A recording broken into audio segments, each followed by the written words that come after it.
The knock on the door wasn't a knock. It was a low, deep thud, like something heavy just leaned against the wood. I was in the kitchen, finishing my second cup of coffee, when it happened. Spring mornings in Montana are usually calm, but that sound cut through the air like a crack of thunder. I opened the door. He was massive, at least 7 feet tall, standing on all fours, with fur matted from rain and mud. A young grizzly bear. But what stopped me cold wasn't his size, it was his face. He wasn't snarling. He wasn't growling. His mouth was half open, and his chest rose and fell with slow, painful breaths. And then I saw it. His eyes. Red, wet, and glassy. He was crying. I froze.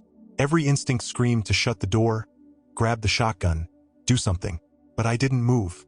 We just stood there, me and the bear, staring at each other like neither of us quite knew what the hell was going on. Minutes passed, or maybe seconds, I couldn't tell. He didn't flinch, didn't move a muscle, just breathed and looked at me with eyes full of something I'd only ever seen in people. Grief.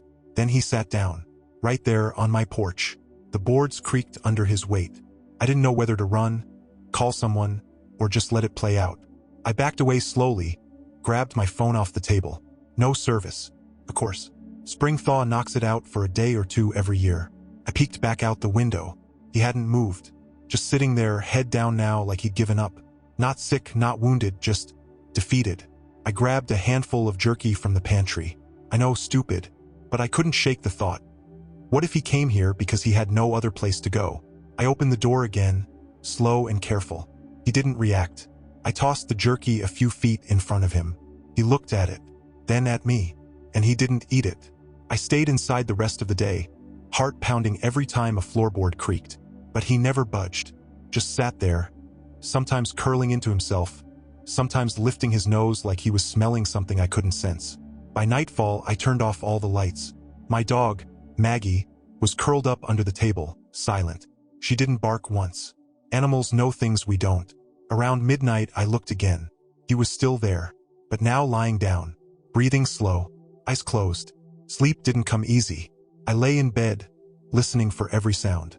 And one question kept echoing in my mind. Why my doorstep? The first light of dawn broke through the blinds, but I hadn't slept a minute. I kept checking the window every half hour, expecting the bear to be gone. He wasn't. Still lying there, big and still like a shadow that decided to stay. Around 6, I made coffee. Didn't taste like anything. My mind was spinning in circles. I couldn't shake the feeling that something was off. I mean, sure, grizzlies wander close to homes, especially after winter. Food is scarce. But sitting on someone's porch all night, without touching a thing? That's not normal. I sat by the kitchen window watching him. He hadn't moved much. Once or twice he shifted his weight, blinked, sniffed the air.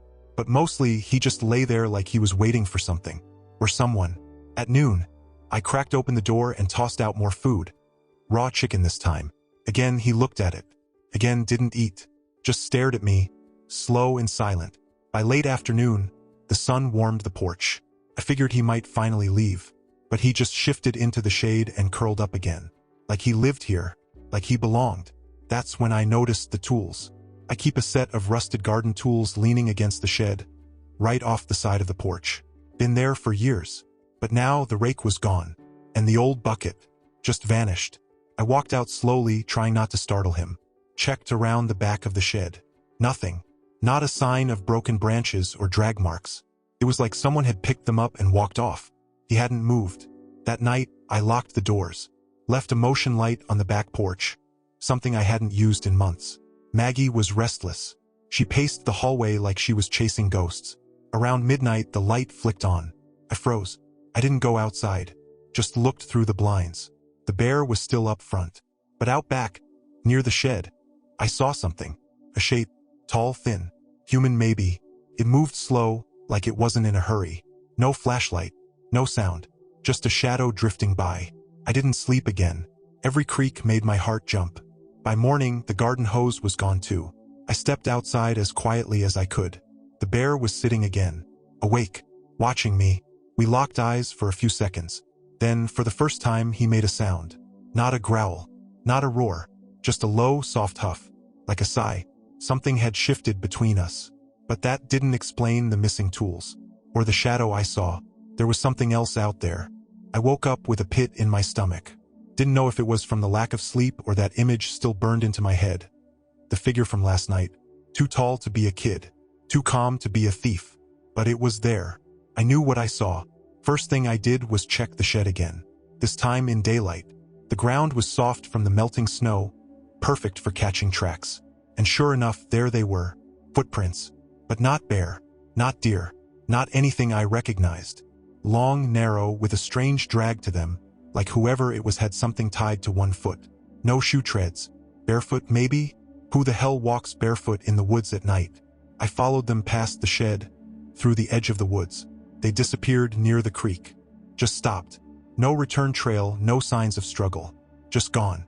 The grizzly was still there when I got back. Sitting quiet, like he hadn't moved an inch. Maggie barked once when I came around the corner. That was new.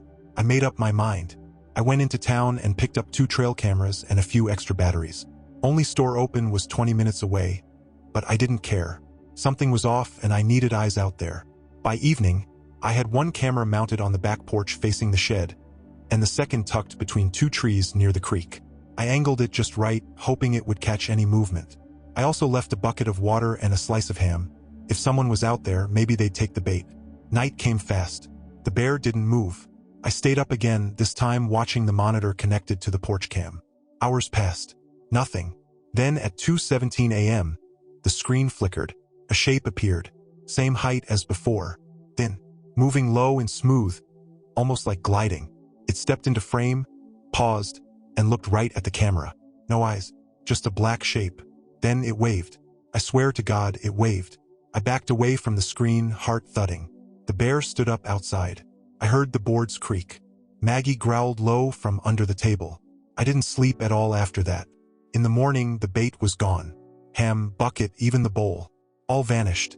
I checked the camera again. The footage ended right after the wave. Just static after that. No tracks this time. No sign of anything.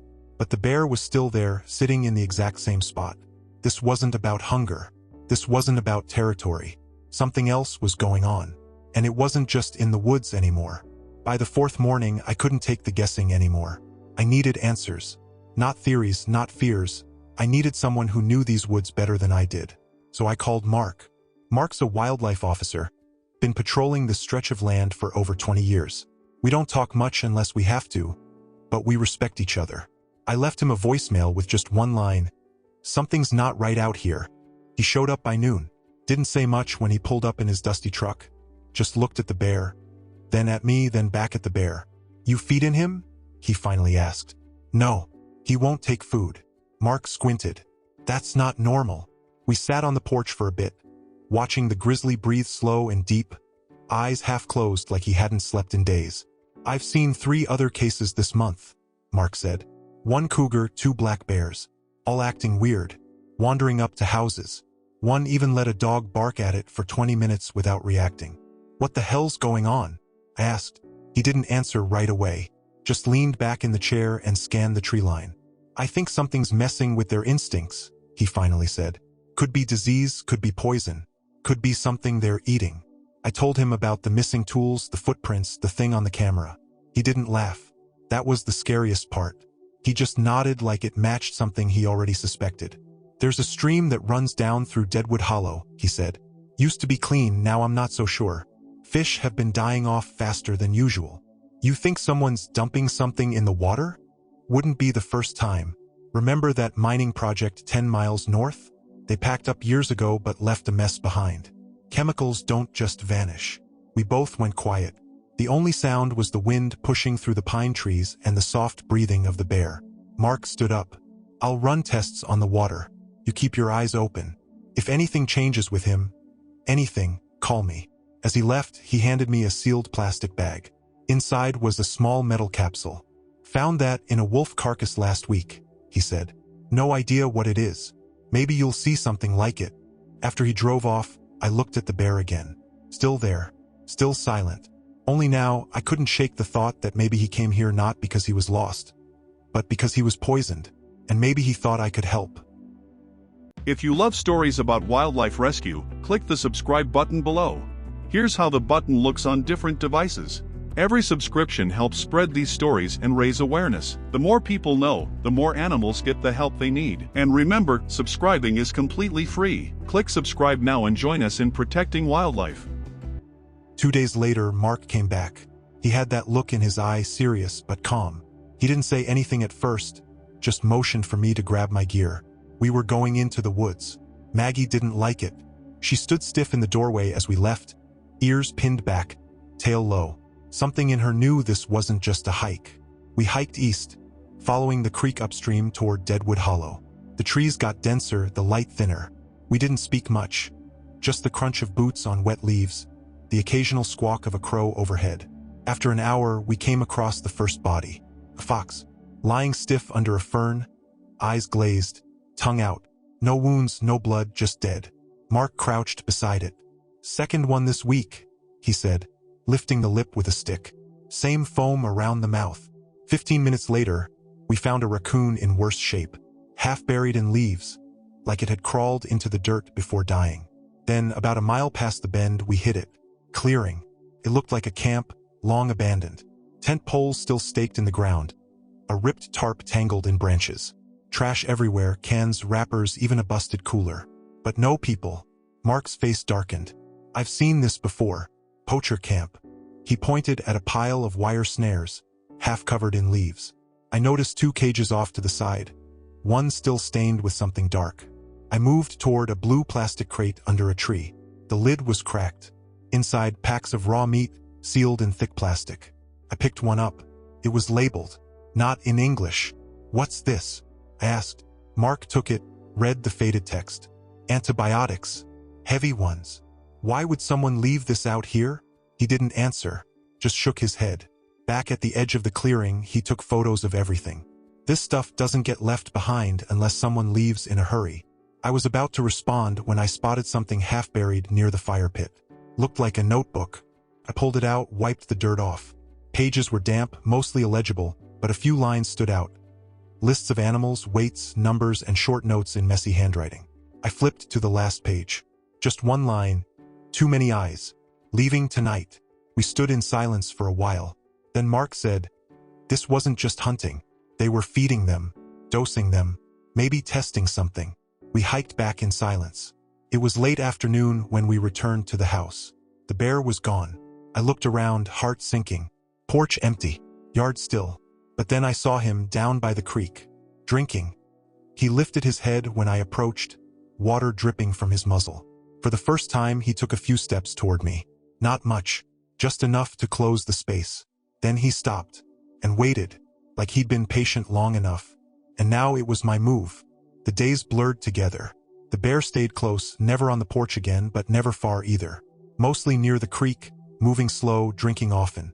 He seemed weaker now. Not sick, not dying, just uneasy, restless. One morning I found him pacing, back and forth along the tree line, like something in the woods was pushing him back. He'd stop, sniff the air, then turn and circle again. Maggie wouldn't go outside. Something was shifting. I started locking the doors in the afternoon. Out here I never used to, but now every sound after dark made me flinch. It wasn't just the bear. It was everything else. A neighbor stopped by, Carla, from 2 miles down the road. She brought eggs and left with a warning. "You need to call Fish and Wildlife," she said. "If that bear hurts someone, especially a kid, they'll put him down." I nodded, didn't answer. Truth was, I'd been thinking the same thing. There were families in the valley, kids playing in yards. If he wandered too far, too close, it would be over, and I'd be the one blamed for not stopping it. That afternoon, I tried. I walked down toward the creek where he was lying in the shade, picked up a handful of gravel and tossed it near him. Not at him, just close. "Go on," I said. "You can't stay here." He lifted his head, blinked slowly, didn't move. "Go!" I raised my voice, stepped forward. Still nothing. I felt stupid, powerless, like yelling at a storm. That night, I sat on the porch with a flashlight across my lap. Maggie was inside. I couldn't sleep, couldn't think straight. Just after midnight, I heard it, crashing in the underbrush. Heavy, fast. I stood up, light scanning the yard. Trees swaying, branches breaking, and then it burst out of the woods. A wild hog, massive, snorting, foaming at the mouth, eyes wide like it was blind with rage. Charged straight for me. I froze. Didn't even have time to raise the light. Then a blur came from the left. The grizzly. He hit the hog like a truck, knocking it sideways into the dirt. They rolled, snarling, growling, fur and tusks and claws all tangled. The fight didn't last long. The hog tried to run. Didn't get far. The bear didn't chase him. Just stood there, chest heaving, watching the trees. Then he looked at me, not for long, just enough, and turned back toward the creek. I stood there for a long time, light still in my hand, heart still racing. Whatever's in those woods, he was running from it. But now he was also protecting something. Me. It didn't take long for the word to spread. A neighbor told a friend. That friend posted something online. By the end of the week, the whole county knew. Some old farmer had a grizzly hanging around his place like a stray dog. They started calling him Joe and the Bear. I got 2 phone calls that day. One from a reporter in the next town over, and the other from the sheriff's office. People are concerned, the deputy said. You need to come in, answer a few questions. So I did. I drove into town, dusty and tired, Maggie in the back seat. The streets were busier than usual. I parked near the diner and walked into the county office. The room was already half full. A few folks I recognized, Carla from down the road, some ranchers from the East Hills. Then others I didn't. People from the city, environmental types, camera crews with microphones. Someone must have leaked it. Maybe the reporter. They gave me a seat in the front row. Sheriff Nolan stood at the podium. We're here to discuss the bear that's been living near Joe's property, he said. Public safety is our top concern. We're looking at options. Then they opened the floor. First up was a rancher named Kyle. Big man, red cap, loud voice. That bear's a time bomb, he said. It's only a matter of time before someone gets hurt. Put it down and be done with it. Then came a woman from a wildlife rescue group. This bear came to a human for help, she said. That's not aggression, that's desperation. We should be studying this, not punishing it. The arguments went back and forth. Wild animal, dangerous, lonely creature, victim of something bigger. I sat there, watching it all unfold, feeling the weight press against my ribs. Finally, someone said, "Well, what does Joe think?" Every head turned. I stood, cleared my throat, stepped up to the mic. I'm no expert, I said.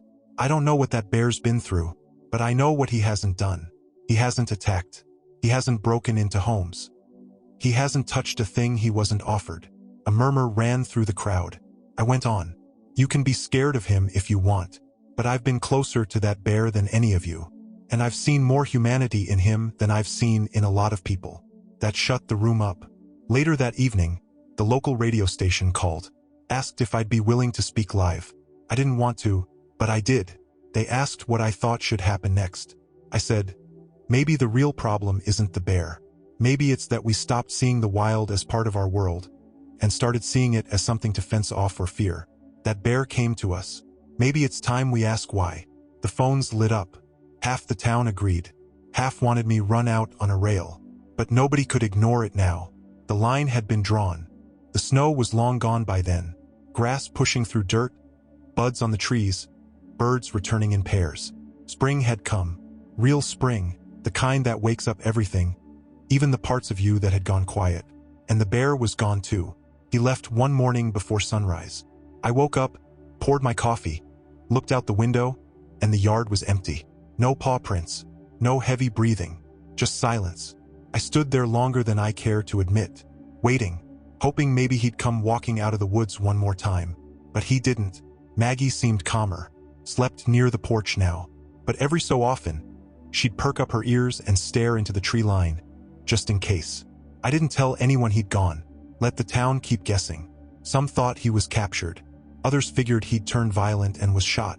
Rumors spun out like dandelion seeds. I just went on with my days. Fed the chickens, fixed the gutters, repaired a few fence posts. But I also made a sign. Took an old wooden board, carved into it with a pocket knife. He is not the enemy. Painted the letters black, bold. Hung it on a post just past the edge of my property, where the forest begins, where he used to sit.